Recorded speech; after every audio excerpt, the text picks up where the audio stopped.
Buenas tardes. Desde el Instituto de Investigaciones Jurídicas de la Universidad de Costa Rica, les damos la cordial bienvenida al segundo seminario virtual de Derecho Penal. Antes de comenzar, se les recuerda que pueden realizar sus preguntas en el transcurso de la conferencia, en la casilla de preguntas y respuestas que aparece en su pantalla. Las mismas serán respondidas por la persona expositora al final de la conferencia. Asimismo, se les informa que las licencias webinar no permiten activar la cámara ni el micrófono. Es por esta razón que no les salen las opciones. Sin más, le doy la cordial bienvenida a la máster Rosaura Chinchilla Calderón, profesora de Derecho Penal de la Universidad de Costa Rica y jueza de apelación de sentencia penal, quien nos presenta el tema ¿Hacia una teoría feminista del delito? Adelante, doña Rosaura. Muy buenas tardes. Muchísimas gracias por acompañarnos en esta oportunidad para reflexionar sobre un tema que me parece de mucha relevancia. Antes de hacerlo, quiero ofrecer disculpas por la tardanza en esta charla. Esta charla en realidad estaba programada para ser, creo, una de las primeras y en el orden lógico se planteaba de esa manera para reflexionar sobre temas de epistemología jurídica. Sin embargo, por razones ajenas a mi control, derivadas de un accidente, pues tuve una fractura y necesidad de someterme a un proceso de hospitalización y por eso hasta ahorita es posible hacer la programación de esta charla. Voy a permitir compartir la pantalla para iniciar estas reflexiones sobre la base de una pintura, el hombre como dominador del universo, como director del universo, un mural de Diego Rivera que se expone en el Centro de Bellas Artes en México y que originalmente fue solicitado para el Centro Rockefeller en Nueva York, en Estados Unidos. En esta pintura siempre me gusta iniciar con esto porque precisamente o la pretensión del pintor en 1910 aproximadamente, que es un punto de reflexión inicial para la teoría del delito, era plasmar una obra de arte en la cual se evidenciara la totalidad del universo, tanto desde el punto de vista físico como desde el punto de vista social. Entonces, si ustedes observan en la pantalla, el pintor pretende mostrar los temas de posicionamiento político desde el punto de vista de las sociedades comunistas o socialistas y desde el punto de vista de las sociedades capitalistas. Y también presenta el tema del macrocosmos y el microcosmos. Y en medio de eso se encuentra el ser humano como dominador del universo. Pero en realidad no se trata del ser humano. La pintura o el mural se denomina el hombre, director, no recuerdo en este momento la palabra exacta, del universo, y es eso. Es un ser humano de sexo masculino, vemos de tez blanca, rubio, adulto, y si bien es un obrero, porque en la visión del pintor estaba más comprometida con las visiones socialistas, es importante retomar aquello que nos planteaban ya desde entonces las teorías feministas, y es que en cualquier estrato de la sociedad, aún el más bajo a nivel socioeconómico, en la clase obrera, siempre el obrero iba a dominar a una mujer o a su familia que se consideraba parte del tema privado. Si nosotros observamos en este macrocosmos o en esta visión de totalidad, más que totalitaria, del pintor, casi no se representan mujeres. Y las pocas que están representadas lo están en funciones de juego o en funciones de reproducción. la mayoría de los papeles determinantes están en manos de hombres. Ahora bien, esto, ¿por qué es importante? Bueno, porque nos refleja entonces que la cultura, que el conocimiento humano se impregna en todas las instituciones. He dado una muestra en el arte y vamos a ver otras, pero no es la única. Se impregna también en instituciones sociales como la familia, en instituciones como las religiones, como los idiomas, como la ciencia y por supuesto que también en el derecho. Y esa cultura tiene, digamos, diferentes elementos que la van nutriendo, se transmite por instituciones de control social informal y son productos históricos que responden a intereses de grupos dominantes que tienen el poder en un determinado momento en la sociedad y que hacen el moldeamiento social. Por supuesto que entonces el derecho no estará exento de todos esos patrones en donde las tradiciones también históricas religiosas han jugado un papel fundamental. Si nosotros nos vamos a la historia de las instituciones jurídicas claves en lo que ha sido la sociedad contemporánea, vemos que la Revolución Francesa de 1789 parte de un ideal de libertad, igualdad y fraternidad. Pero esa libertad, esa igualdad y esa fraternidad no son para todos. A pesar de lo universales que son los términos, excluyen a grandes contingentes de la humanidad, como las personas afrodescendientes, como las niñez, como las mujeres, etcétera. E inclusive una de las revolucionarias, como fue Olympia de Gouges, que lucha contra el esclavismo, lucha contra la nobleza. Una vez que el proceso revolucionario triunfa, dice, bueno, en esta declaración de los derechos del hombre y del ciudadano incorporemos los derechos de las mujeres para que puedan ejercer socialmente sus derechos en las mismas condiciones de los hombres. Y le dicen, no, eso no es así. Y tiene que emitir tema que, valga indicar, fue reivindicado por algunas de las corrientes feministas y en algún momento se creía que no era históricamente confiable esa información hasta que finalmente se descubre que sí lo es. Ella emite la Declaración de los Derechos de las Mujeres y las Ciudadanas y termina guillotinada precisamente por eso. En esa Declaración de las Mujeres y de las Ciudadanas de 1790 aproximadamente, ella manifiesta lo que sería su sentencia de muerte. Nadie debe ser molestado por sus opiniones, incluso fundamentales, y si la mujer tiene el derecho a subir al cadalso, como en efecto se le iba a aplicar a ella, decía, tiene también el derecho a subir a la tribuna. Con tal de que sus manifestaciones no alteren el orden público. Subir al cadalso, ella lo patentizó, pero a la tribuna habría que esperarse más de 200 años para poder tener acceso a los derechos políticos.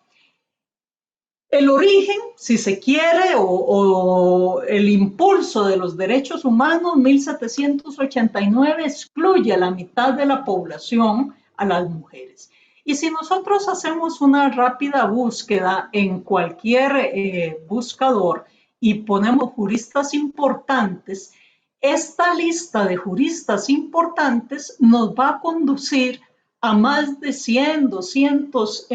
varones que han aportado a la historia del derecho y de las instituciones, evidentemente desde el derecho romano, que tiene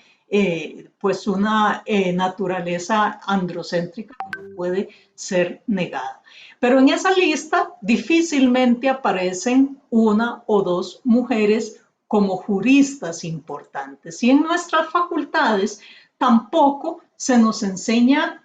mayor cosa sobre los aportes de ellas. Cuando nosotros estudiamos específicamente el derecho penal, pues paramos mientes o nos detenemos en los aportes de Beccaria y todo su visión liberal del derecho, del Lombroso y su visión positivista, que aún así genera algunos aportes de von Lis, de Feuerbach, de Welling, de Mesger, de Radbruch, de Welzel, de Roxin y de Jacobs, por mencionar algunos de los grandes aportes a la teoría del delito en su versión de cuño romano-germánica o continental europeo. Pero se nos enseña también que el derecho y el derecho penal es una ciencia, con toda la discusión de si lo es o no, aséptica, normativa y aislada del contexto social y de otras disciplinas del conocimiento. Difícilmente en algunos de los cursos de nuestra carrera, sean en universidades públicas y muchísimo menos en universidades privadas, se va a pasar revista los aportes de Olimpia de Gouges, por ejemplo, a los derechos de las mujeres y de la ciudadana, de Concepción Arenal en España, las luchas que da Simone de Beauvoir para establecer que hay condicionamientos de género acuñados al sexo, las luchas que brinda Ángela Acuña para que en Costa Rica, primera abogada que se gradúa fuera de Costa Rica, no es la primera abogada de la Universidad de Costa Rica, pero sí se gradúa afuera y ejerce y lucha porque se les reconozcan los derechos ciudadanos y políticos a las mujeres, o Angela Davis y todo el tema del colonialismo, o Hannah Arendt y todo la lucha por el reconocimiento del otro y la lucha contra los fascismos, o los aportes que hace la recientemente fallecida Ruth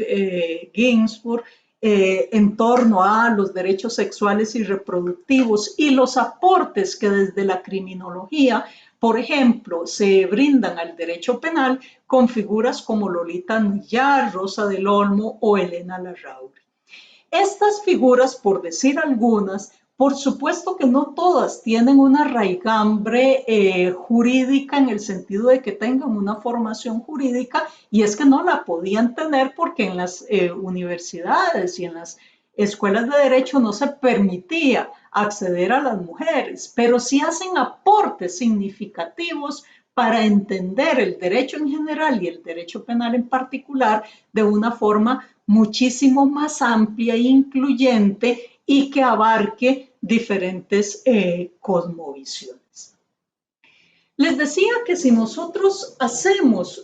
un repaso por el arte, por los textos religiosos, por los textos idiomáticos, vamos a observar precisamente ese sesgo de género.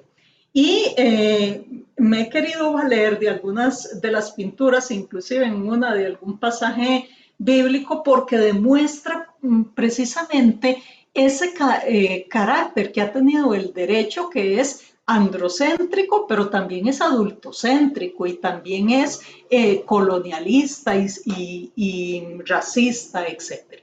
En este caso, por ejemplo, aquella noción que de muchas de raigambre judeocristiana de que los padres podían disponer de los niños y que de la niñez era una pertenencia de los adultos, se muestra en esta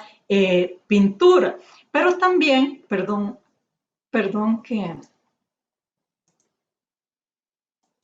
también observamos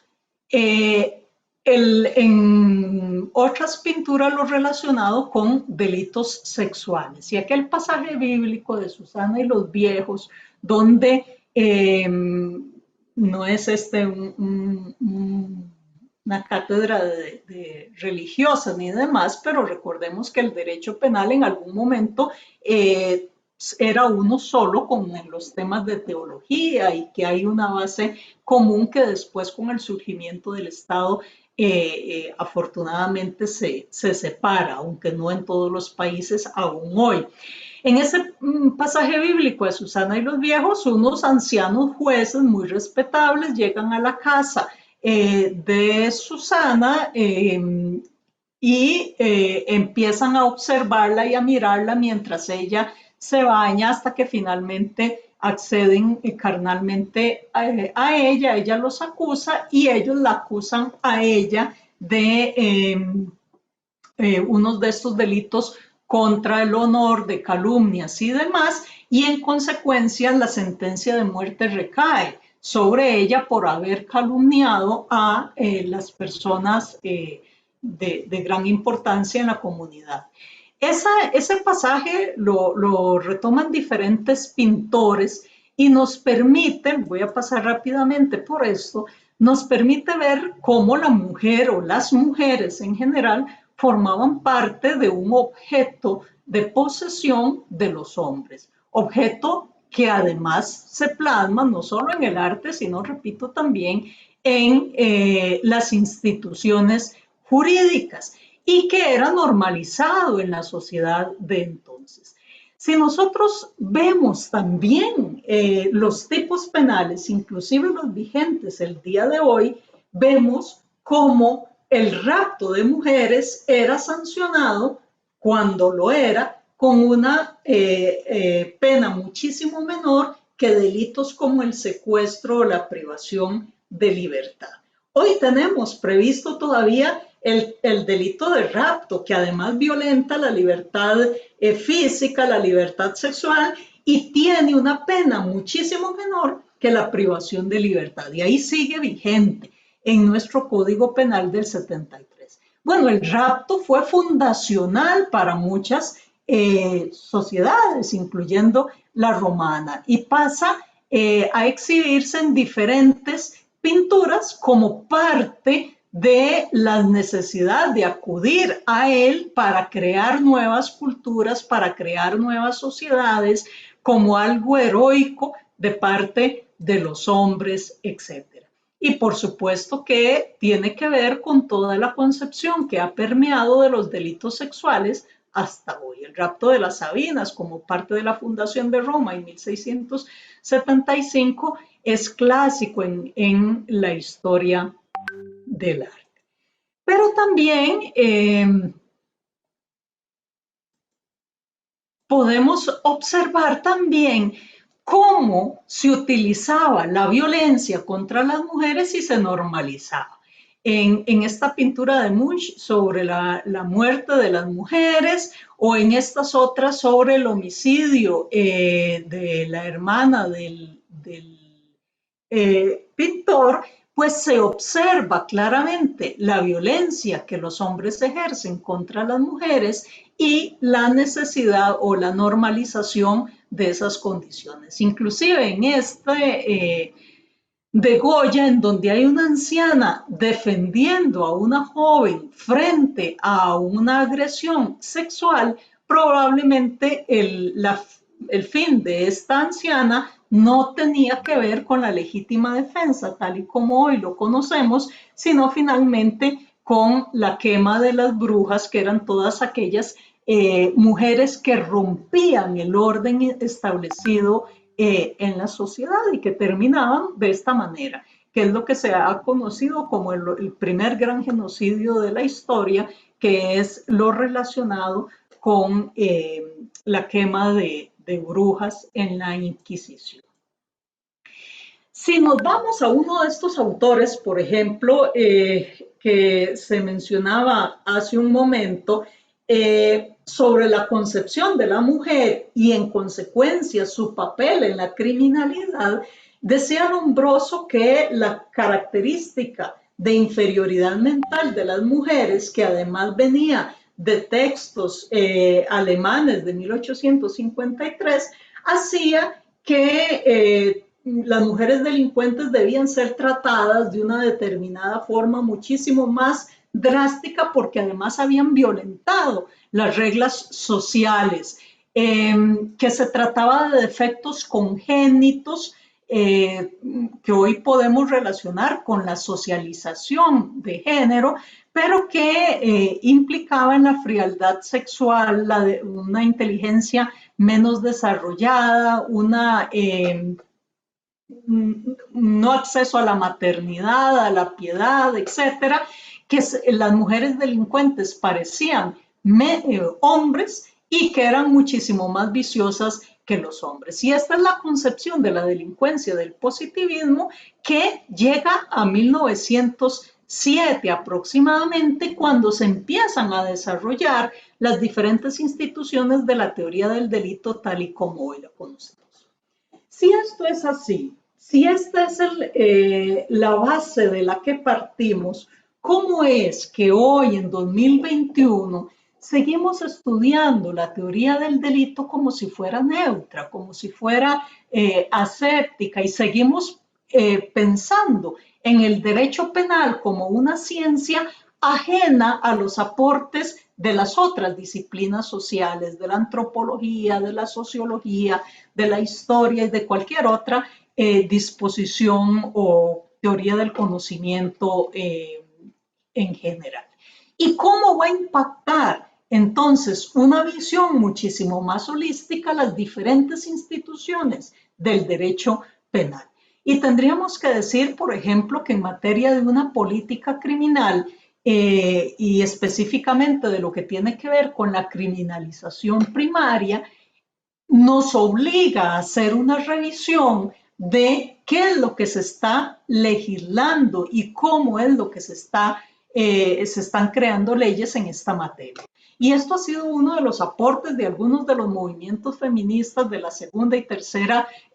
ola, en donde aquella neutralidad aparente del derecho hacía que se consideraran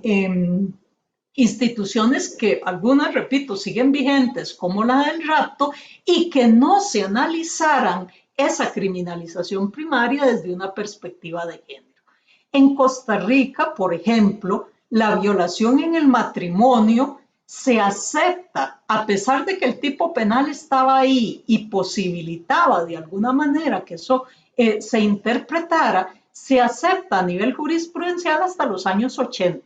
Y porque llega a la sala tercera personas con una visión diferente, que dicen, bueno, con este contenido, con este significante, yo puedo extraer otro significado, porque se partía que cuando las personas contraíamos matrimonio, estábamos dando el consentimiento, y ese consentimiento implicaba una permanencia en el tiempo, y en consecuencia ya no podíamos disponer de nuestra libertad sexual dentro del matrimonio. Pero eso, curiosamente, aplicaba solo para las mujeres, no para los hombres. En el tema de la criminalización primaria, lo que tiene que ver con esta discusión, que vean si es actual, que hace unos días la Corte Interamericana de Derechos Humanos emite un voto en el caso Manuela contra El Salvador, en donde establece algunos parámetros en materia de esta criminalización primaria y de cómo interpretar tipos penales y demás para no llegar a extremos como los que han ocurrido en la sociedad salvadoreña, en donde emergencias obstétricas, es decir, que una mujer tiene un aborto que puede ser espontáneo, termina siendo criminalizado como un homicidio calificado con una pena de 35 años. Ahí impacta también todo el tema de una visión de género, porque no es la misma sanción que se le atribuye al hombre que evade su paternidad, por ejemplo, y abandona a sus hijos nacidos o no. Y todo el tema de los delitos sexuales, por ejemplo, en materia de violación, durante muchísimo tiempo se partió de que la violación era un delito de propia mano. Es decir, que la mujer no podía ser sujeto activo del delito y que no cabía participación en sentido de complicidad y de coautoría porque al ser un delito de propia mano, solo el que tenía las condiciones, en este caso corporales, que era poseer pene, podía cometer el delito y ser autor de él. Lo que posibilitaba, por ejemplo, que si otros dos hombres o dos personas, no interesa, sostenían a una víctima para que alguien la penetrara, esa participación de esas dos personas se considerara como menor, como complicidad y no como coautoría. E inclusive no se tutelaba la libertad sexual de las personas, sino simplemente temas de moralidad, de pertenencia, de posesión, etc. Eso termina en Costa Rica modificándose en los años 90, en que se amplían los tipos o el tipo penal de violación para establecer como tal no solo el coito, sino cualquier penetración, y no solo de mujeres, sino de hombres, etcétera, por los diferentes canales en donde así se establece. Pero además del tema de la política criminal y de la criminalización primaria, obliga, en teoría del delito, a pasar revista a una serie de instituciones. Así como, creo yo, no podemos hablar de un derecho penal juvenil independiente del derecho penal de adultos, como si fueran áreas que no tengan relación, sino que a su vez tienen no solo vasos comunicantes, sino puentes que unen a ambas disciplinas. Tampoco puede hablarse de una teoría feminista del delito diferente de la teoría del delito corriente, sino que el feminismo como corriente de pensamiento, como una visión, o los feminismos, porque no es uno solo, que generan una ruptura paradigmática en la epistemología, implica penetrar las diferentes instituciones y las corrientes de pensamiento de la teoría del delito. Eso lo hace, por ejemplo, uno de los estudios más relevantes en este tema, los expone Encarna Bodelón y Elena Larrauri en España. Elena Larrauri, bueno, Encarna Bodelón primero empieza haciendo un recuento de aquellas instituciones del siglo XIX que todavía hoy, ahora vamos a ver algunas sentencias, en Brasil se siguen aplicando, como por ejemplo la legítima defensa del honor. Ciertamente nosotros tenemos una disposición en materia de legítima defensa que permite que cualquier bien jurídico sea defendible y sea propio o sea de terceros. Pero además de eso hay requisitos que no dice el artículo de la legítima defensa y que incorpora la doctrina como el tema de la proporcionalidad, de la necesidad del medio empleado para la defensa, etcétera, etcétera. Bueno, resulta que durante todo el siglo XVIII y XIX se estableció en los códigos penales, y Costa Rica no fue la excepción. Yo les invito a que revisen los códigos penales anteriores al 73, el código de Astúa y el código de 1880, se estableció la posibilidad de matar, y no a una persona, sino a dos, y hasta perdonar legítimamente como causal de justificación, o bien si habían excesos, perdonar la pena en legítima defensa del honor. Pero no era el honor de cualquier persona, era el honor masculino, porque solo el hombre tenía honor. Entonces, si el hombre encontraba, y lo decía expresamente en esos términos, esa legislación, a su esposa teniendo relaciones sexuales o siéndole adúltera, que era un tema de pertenencia, siéndole, podía matar a su esposa y podía matar al amante, y eso se consideraba que estaba incurriendo en una defensa de su honor como causa de justificación. Eso lo pone de relieve Encarna Bodelón, y Elena Larrauri efectúa otros aportes indicando que además estos requisitos, por ejemplo, de la legítima defensa, donde establece la inminencia de una agresión, lo que implicaban era que algunas poblaciones vulnerabilizadas o en condición de vulnerabilidad personas con alguna condición de discapacidad, mujeres o la niñez no pudieran defenderse frente a ataques sistemáticos, ataques que eran constantes. Y esa es una de las características de la violencia contra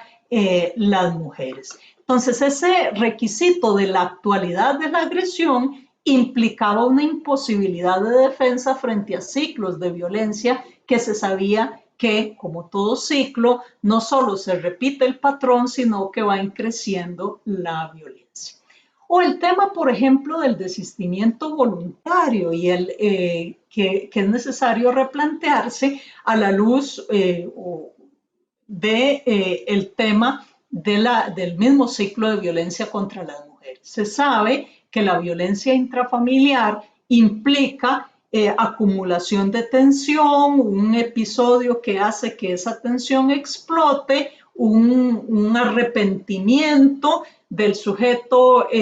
activo que hace que la víctima permanezca en la relación y el ciclo continúa en una espiral manifestándose y justamente ese arrepentimiento, yo voy a cambiar, esto no va a volver a ocurrir, etcétera, hace que se dé lo que se ha conocido y se ha denominado mal el síndrome de acomodamiento al abuso, que no es aceptada la denominación, pero sí es muy gráfica para denominar esa situación. Bueno, en el caso del desistimiento voluntario y el arrepentimiento activo, lo que se dice, bueno, ahí hay diferencias en las posiciones dogmáticas de cuál es el resultado de eso. Para algunos la tipicidad, para algunos incide en el juicio de reproche, para otros la punibilidad, etcétera. Pero al margen de esas diferencias en la dogmática sustantiva, lo que se dice es, bueno, el sujeto que se arrepiente, independientemente de la causa, sea noble o no, tiene derecho a que eso le implique un beneficio a nivel de la estructura de la teoría del delito. Pero si el mismo ciclo de la violencia contra las mujeres suele implicar con muy alto grado de probabilidad ese arrepentimiento, podemos estar entonces premiando al agresor precisamente por una parte del ciclo. ¿Y qué ocurre cuando el sujeto activo le introduce el puñal a la víctima y le dice, ya ahora sí estoy arrepentido y lo lleva al hospital? Ya no habrá tentativa de homicidio, o si se mantiene o no, y esa discusión que es necesario abordar. Y en consecuencia habrá solo lesiones o qué sé yo, para posibilitar que el ciclo se repita. Y por supuesto que eso impacta también a nivel de culpabilidad y pena. Sabemos que el derecho penal en cuanto a las mujeres no se manifestaban los temas de control social formal, sino informal fundamentalmente. Y a nivel institucional se utilizaban los manicomios y las instituciones de salud mental. Inclusive hay algunos estudios realizados en Costa Rica que respecto del conflicto del 48, cómo se utiliza también en las instituciones de salud mental para excluir a personas con cierta ideología política y particularmente a las mujeres. Y el espectro punitivo. Y son temas que es necesario entonces empezar a estudiar y replantear ya desde una visión muchísimo más totalizada. Si nosotros observamos el mapa mundi respecto a la fecha en que las mujeres adquirimos el derecho a la ciudadanía política, que es el derecho al voto, que es la base de acudir a la educación, elegir, ser electas y la base de otra serie de derechos, todo eso ocurre a partir de 1900 en adelante. En los países más avanzados, en Costa Rica, 1951, es el año en que por primera vez votan las mujeres, aunque en la Constitución del 49 que no tiene, dicho sea de paso, ninguna constituyente, todos nuestros constituyentes, la fundación de la República, de la Segunda República es una fundación sobre la base de un pacto de hombres, es donde se consolidan esos derechos, mitad del siglo pasado. Bueno, si nosotros hacemos una interrelación de fechas respecto al surgimiento de las diferentes estructuras de teoría del delito, estamos viendo que necesariamente todas aquellas estructuras, la teoría del tipo de Belling y todos los contenidos que se van a ir dando posteriormente de la teoría del tipo simple al tipo complejo, surgen en momentos en que no solo la mujer no era sujeta de derecho, no era ciudadana, sino que también la concepción evidentemente imperante en la sociedad no la visualizaba como destinataria de las normas. Y eso nos conduce a hacer una revisión de todas las estructuras, como decía, de las diferentes teorías, de las diferentes teorías del delito que puedan hacerse. A partir del voto de Artavia Murillo, y repito ahora en el caso Manuela, eso nos obliga, por ejemplo, a repensar temas de criminalización respecto del aborto. En el caso Artavia Murillo señala y toma partido por una de las teorías relacionadas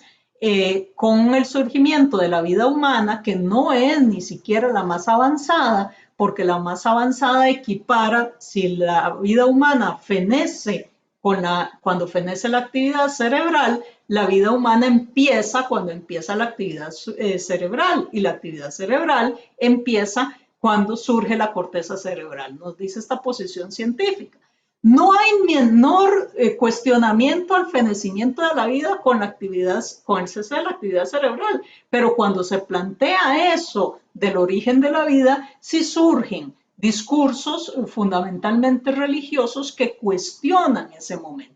Bueno, la Corte Interamericana ni siquiera llega a esa posición, que implica que la vida estaría empezando entre el día 15 y 40, desde la concepción, y que todo ese periodo sería de impunidad en materia de impunidad, entre comillas, es decir, sería atípico el tema del aborto. Y toma partido por la implantación, que nos ubica entre los días 5 a 14. Eso va a implicar una reconceptualización también de ese delito que impacta exclusivamente a las mujeres. Eso para no aludir a la conveniencia o no de criminalizar esa conducta. Si nosotros vean estas resoluciones, estas son del 1990 y del 95, en tribunales de justicia de Brasil. Es decir, no estamos hablando de la prehistoria en el derecho, sino de una fecha bastante reciente, en donde los tribunales brasileños siguen aceptando la legítima defensa del honor para dejar impune el tema de la violencia de género dentro del matrimonio o dentro de las relaciones de pareja. Nos dice esta sentencia: Antonio, quien ya antes había visto mancillada su honra y era objeto de burlas y llamado sin rodeos cornudo por personas de la localidad, mal sabía lo que le esperaba. Entró a su casa y vio a su esposa y a JJ profundamente dormidos, semidesnudos en su cama. Si salía de aquella casa sin hacer lo que hizo, su honra estaría indeleblemente comprometida. Obviamente se sabe que la legítima defensa de la honra no es nueva, pero no ha perdido actualidad, nos dice el Tribunal de Brasil. Tribunal que, dicho sea de paso, acaba de llevar a su tribunal constitucional a un pastor religioso. Bueno, y en materia de la sanción, del juicio de reproche, también es necesario repensar cómo abordar este tema si se tiene en cuenta además estudios que ya no vienen del derecho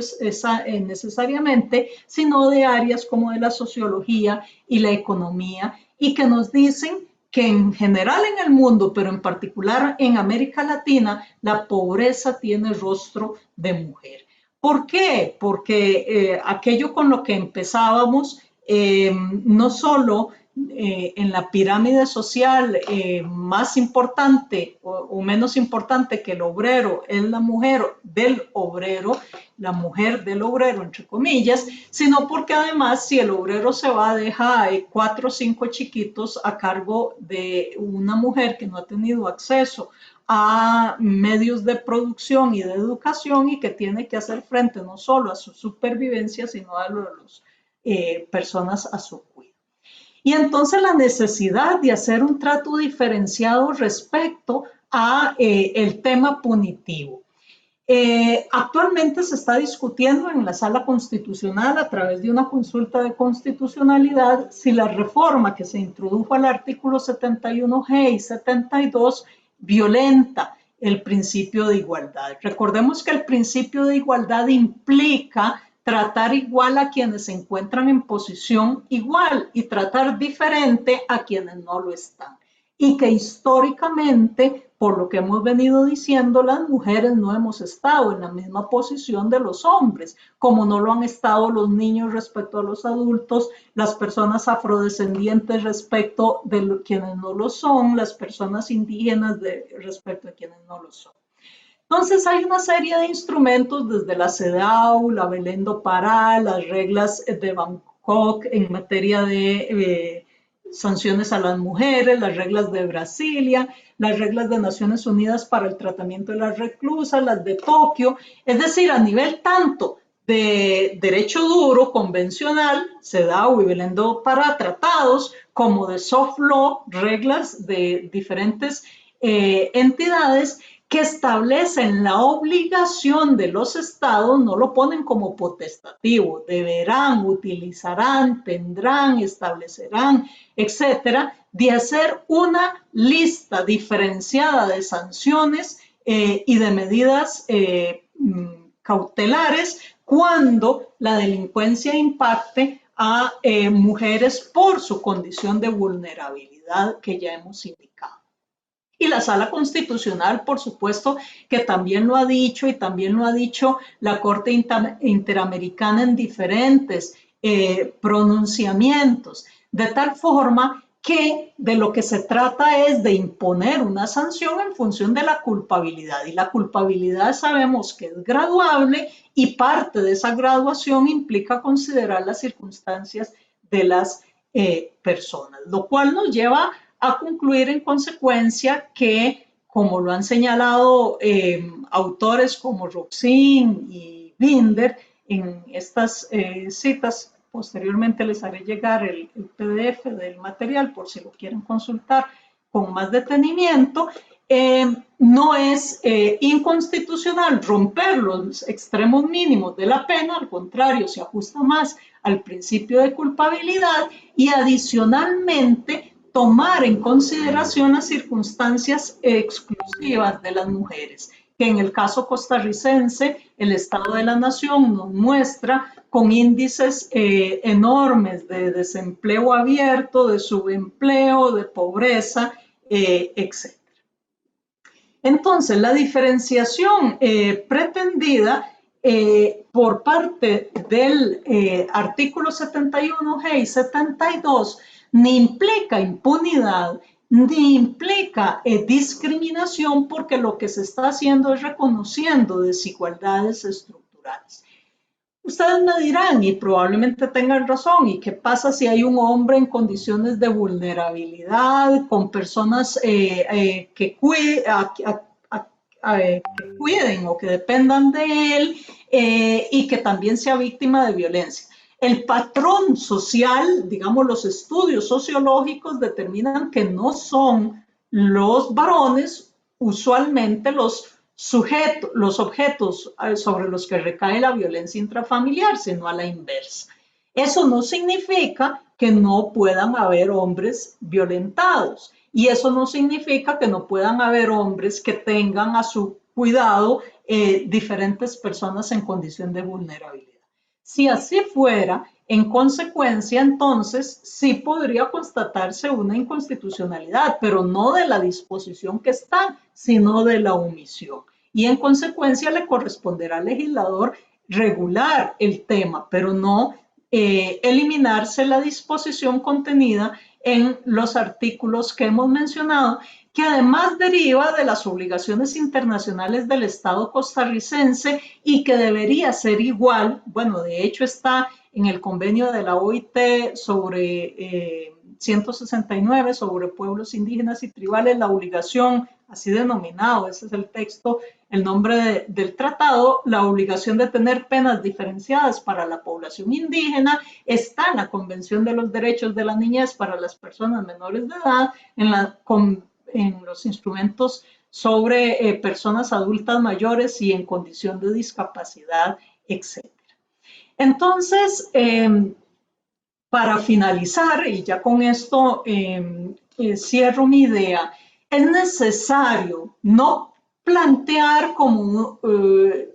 líneas separadas entre una teoría feminista del delito y una teoría no feminista del delito, sino partir de que la teoría del delito debe incorporar todos los conocimientos y los avances que las diferentes disciplinas han generado e incorporarlos en sus estructuras, tanto de la parte general como de la parte especial. Realidad que no es u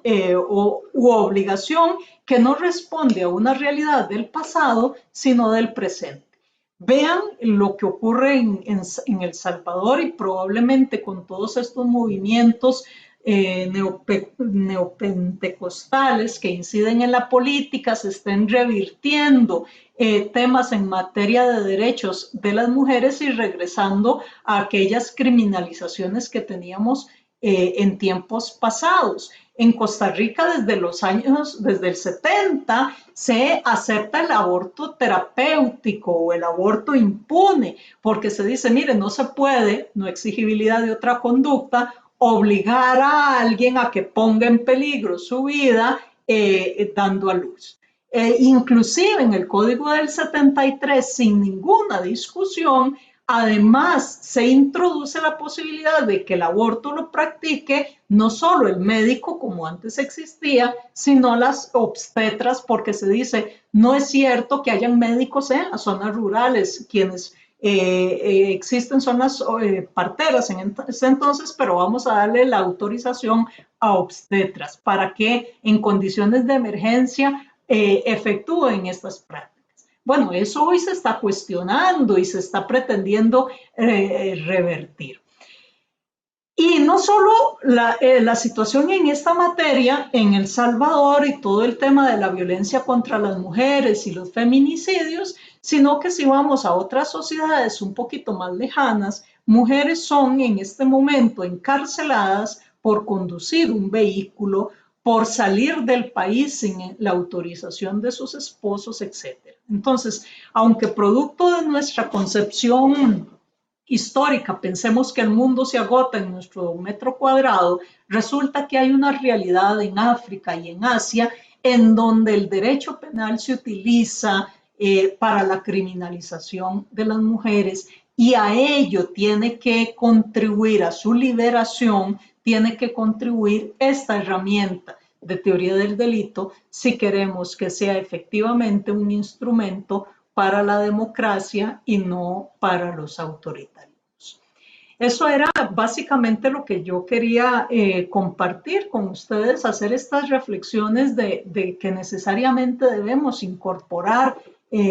todas estas reflexiones en las diferentes instituciones que abordemos y quedo a la disposición de ustedes para cualquier duda, pregunta o comentario que tengan a bien formular.